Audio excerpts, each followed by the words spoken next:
My next step is going to be to add some actually decent looking CSS on this page. And we can actually make this page look pretty good with not a whole lot of CSS. The first thing I'm going to do is I'm going to change the font for this page. Right now it's using the browser's default font, which is Times New Roman or something. I'm going to change it to Helvetica New. And then I'm also going to add Helvetica and sans serif. Uh, so I can see that it changed the font over there. Let me explain why there are three things here, why I put three things on my font family. The first one, Helvetica New, this is the font that I would like it to use. So when you open up this web page on your computer is going to look for a font called Helvetica New. If you don't have Helvetica New on your computer, it's going to go to the next font in this list, which is Helvetica, and it's going to see if it has Helvetica. If it does, it's going to use that.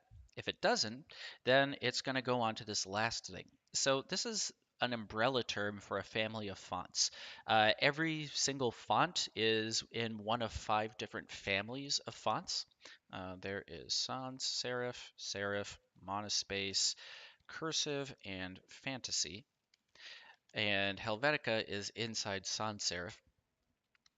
So if you can't find Helvetica, it's just going to use any sans serif font that it happens to have on its computer.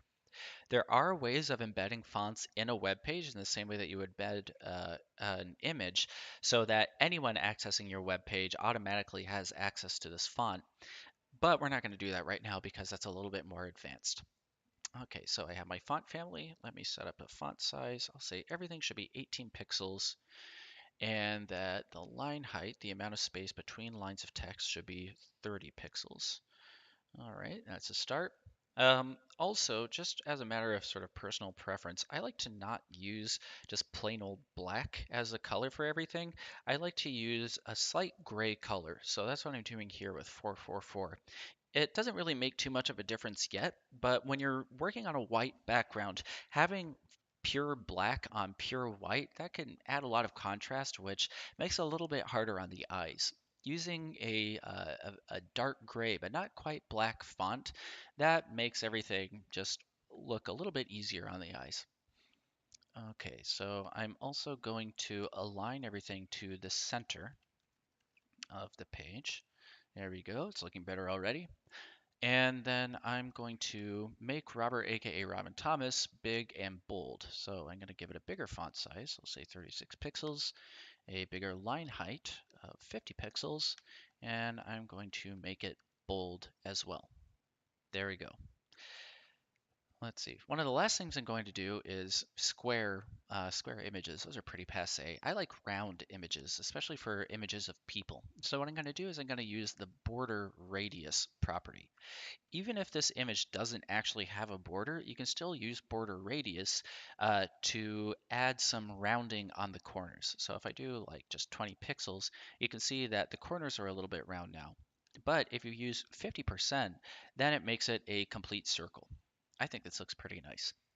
One last thing I'm going to do, which really doesn't make too much of a difference, but it's just sort of a little bit of pizzazz, I guess, is I'm going to add a very, very faint text shadow. So this is giving it a 1 pixel text shadow of pure white, just to show what text shadow actually does. Now it has a text shadow of red. If I change this to 10 pixels, you can see that it goes 10 pixels away from the the sort of original part of the text.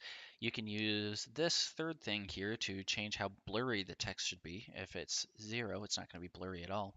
But I'm going to change this back to what I wanted it to be, which is just 1 pixel offset. And then just looking at it like this, it really doesn't make any difference. But what's kind of nice is that if I highlight this text, for instance, if I wanted to select it to copy and paste it, now you can see that there's this little white shadow right there, which looks a lot nicer than without it, where everything just sort of blends in together. So very small point, but you'll notice that if you select the text on a lot of major news sites, they all do this. On some older browsers, it can also make the text show up a bit more smoothly. So it's just a little trick that you can use. All right, I think that's it for this commit. This site's looking much better already. So I'm going to say that in this commit, Let's see, I'll say added basic styling.